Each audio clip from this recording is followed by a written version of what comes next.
Doctor आंबेडकरांना, आज आमचे जे काही आहे ते सर्व तुझेच आहे.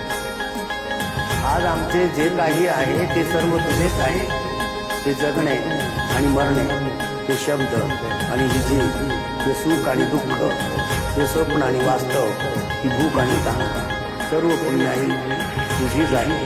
सर्व पुण्याई तुझीच.